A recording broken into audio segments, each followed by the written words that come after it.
Break के बाद एक बार फिर आप सभी का बहुत स्वागत है। बुलेटिन की शुरुआत और बात करेंगे चीन की चालबाजी की। देखिए, ड्रैगन अपनी नापाक हरकतों से बाज नहीं आ रहा है। भारत को चारों तरफ से घेरने की नापाक साजिश में चीन लगातार अपने सहयोगियों को हथियार की सप्लाई बढ़ा रहा है। एक तरफ जहां चीन ने भारत की उत्तरी सीमा पर अपने सबसे उन्नत 5वीं पीढ़ी के J-20 स्टेल्थ फाइटर जेट्स तैनात कर रखे हैं, वहीं दूसरी तरफ वो भारत के पड़ोसियों को भी घात लगाकर लगातार एक एक करके हथियारों से लैस करने की कोशिश में जुटा हुआ है।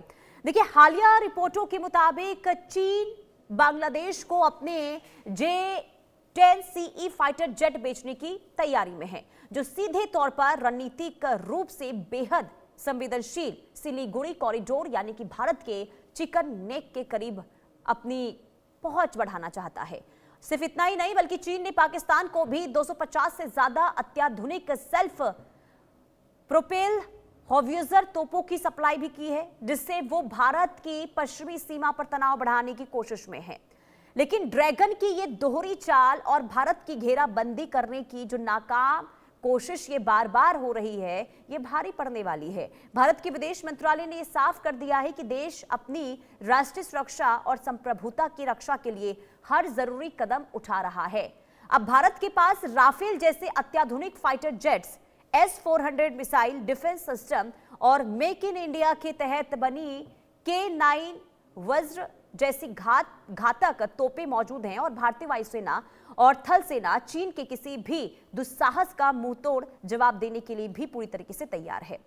अब आइए ग्राफिक्स के जरिए आपको समझाते हैं कि चीन के इस चाल की पूरी इनसाइड स्टोरी क्या है और J-10 फाइटर जेट और चीन की हॉवियर तोपों में आखिर कितनी ताकत है।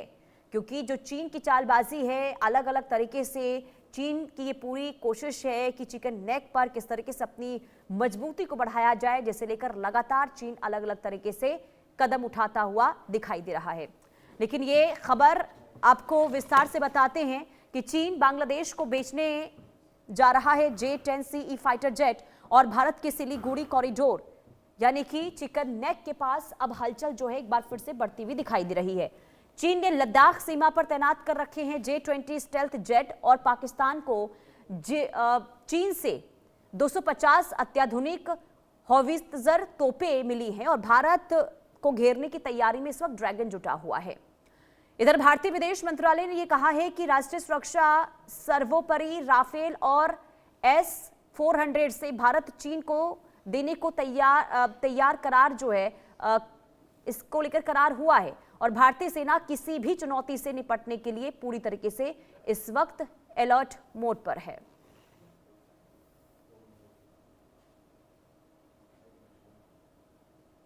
और हमारे साथ डिफेंस एक्सपर्ट के तौर पर टीपी त्यागी सर जुड़ चुके हैं। बहुत स्वागत है सर आपका इंडिया न्यूज पर। सर, ये कैसे आप देख रहे हैं चीन जो अलग अलग तरीके से चिकन नेक पर अपनी मजबूती बढ़ाने की कोशिश, पाकिस्तान को हथियार सप्लाई कर रहा है, आखिर क्या चल रहा है, क्या रणनीति है इस वक्त चीन की और चाहता क्या है चीन, क्या आप समझ पा रहे हैं सर? एनालिसिस इस पर आपका। देखिए, चीन रीजनल पावर है और उसको बार बार साबित करना चाहता है। अगर उसको कोई काउंटर कर सकता है एशिया में तो वो केवल हिंदुस्तान है।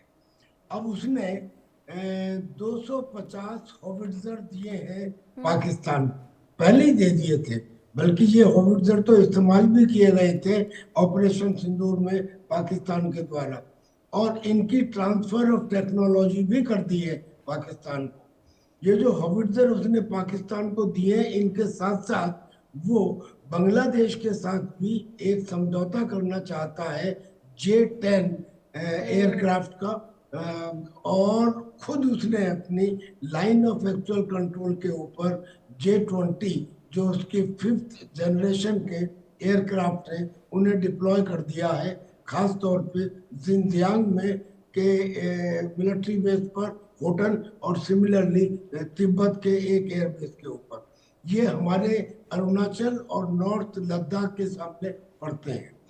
अब ये इसको डिप्लॉय करने से क्या होता है, जो समझते हैं कि हम हिंदुस्तान को एनसर्कल कर लेंगे बांग्लादेश को J-10 देने के बाद, और पाकिस्तान को हॉविट्जर देने के बाद, और इधर LAC के ऊपर J-20 लगाने के बाद, वो ये जी। भूल जाते हैं कि अगर बांग्लादेश के में उन्होंने कुछ दिया भी आने वाले समय में J-10 को, तो एक तो पहली बात, J-10 का कॉम्बैट रेडियस बहुत कम है। ये जो शेवडू क्लास का एयरक्राफ्ट है, इसका पेलोड भी कम है। ये डीप और स्ट्राइक करने में कैपेबल नहीं है। और दूसरी बात, हमारे पास अगर वो समझते हैं कि हिंदुस्तान की एक चिकन नेक है, तो बांग्लादेश की 2 चिकन नेक है। जी। अगर हम रंगपुर डिवीजन वाले कॉरिडोर को काट देते हैं, और जो किया जा सकता है, जो त्रिपुरा से किया जा सकता है, और दूसरा चिटागोंग कॉरिडोर को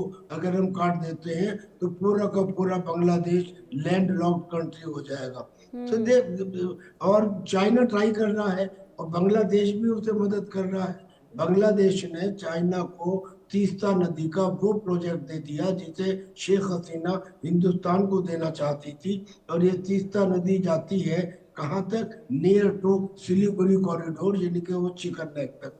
और वहां पे एक बंद पड़ा हुआ सेकेंड वर्ल्ड वॉर का एयरफील्ड था, उसका डेवलपमेंट भी चाइना को दे दिया, और उसके जो कॉन्ट्रैक्टर हैं वो पाकिस्तान के होंगे। यानी कि इन्होंने एक ये बना लिया सिस्टम कि चिकन नेक के ऊपर प्रेशर बनाओ। खैर, मैंने आपको बता दिया बांग्लादेश को कैसे काउंटर करेंगे।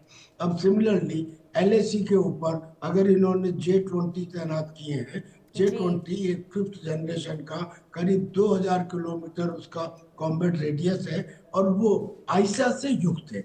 आईसा का मतलब एक्टिव इलेक्ट्रॉनिकली स्कैन्ड अरे रडार। ये वो रडार होते हैं, वो सिस्टम होते हैं जिसमें थाउजेंड्स ऑफ ट्रांसमीटर और रिसीवर होते हैं। कोई फिजिकल मूवमेंट करने वाला पुराने टाइप का एंटीना नहीं होता।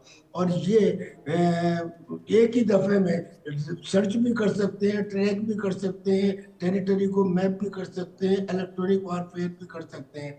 इस चीज से J-20 युक्त है। लेकिन सिमिलर कैपेबिलिटी हिंदुस्तान के पास राफेल में है, जो मैन्यूवरेबल भी है, जिसका कॉम्बैट रेडियस भी इसी के बराबर है, और जो एयर सुपीरियरिटी भी एस्टेब्लिश कर सकता है। लिहाजा nothing to worry about LAC, क्योंकि LAC में जो उनके एयरक्राफ्ट है, उनका पेलोड हमारे मुकाबले कम होता है, because of the height of the Tibet. जैसे जैसे ऊंचाई बढ़ती है, ऑक्सीजन की कमी की वजह से या तो उनका एंड्योरेंस कम हो जाता है, या उनका पेलोड कम हो जाता है।